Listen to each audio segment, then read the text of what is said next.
আসসালামু আলাইকুম। উপরের এই ছবিটি দেখুন। সোশ্যাল মিডিয়ায় আমি কখনো এতটা শোকাহত হইনি, মন খারাপ হয়নি। যতটা না মন খারাপ হয়েছে এই ছবিটা দেখে। প্রিয় দর্শক, নাম আব্দুল মালেক, বাড়ি তার সেন্ট মার্টিনে। আব্দুল মালেক সেন্ট মার্টিন নামে তার একটি ফেসবুক পেজ রয়েছে। এই ছবিটা দেখে আমি তার সেই পেজে যাই। দেখে আমি হতবাক হয়ে যাই। বিশ্ববিদ্যালয় থেকে লেখাপড়া শেষ করে চাকরি না করে কনটেন্ট ক্রিয়েটর জগতে এসেছিলেন। হয়েছিলেন একটা রিসোর্টের মালিক। কত সুন্দরভাবে সেন্ট মার্টিনকে উপস্থাপন করতেছিলেন সারা বিশ্বের বুকে। এই তো সৌদি আরবে যাওয়ার কথা তার। ৩ দিনের ট্রেনিং শেষ করার শেষ দিনে এমন দুর্ঘটনা ঘটেছে। প্রিয় দর্শক, বাংলাদেশ রোড অ্যাক্সিডেন্টে এরকম তাজা প্রাণগুলো ঝরে যাচ্ছে অকালে। বয়স কত হবে? সর্বোচ্চ ৩৪। ৪ মাসের একটি সন্তান রেখে গিয়েছেন তিনি। আহ! কতটা যন্ত্রণা, কতটা কষ্ট।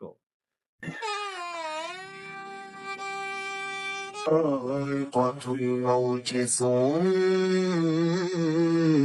إلينا ترجعون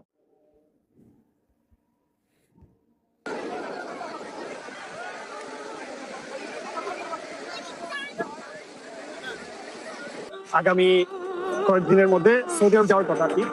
তো কক্সবাজার যে ট্রেনিং সেন্টার আছে, যারা বিদেশ যায় ওদের জন্য 3 দিনের একটা ট্রেনিং করতে হয় আর কি। আজকে শেষ ট্রেনিং এটা দিয়ে শেষ করে আপনার আমাদের সিএনজি নিয়ে ওরা আসতেছিল আর কি।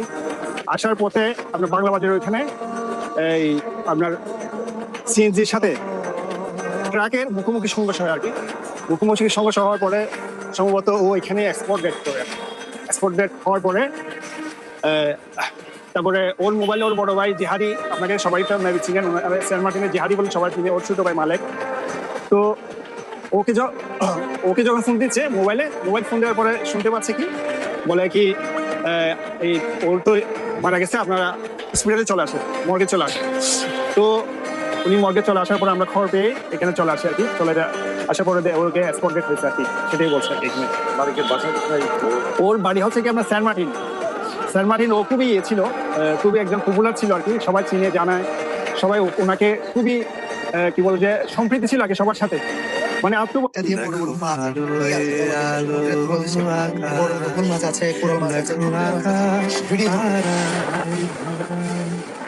لك دعوة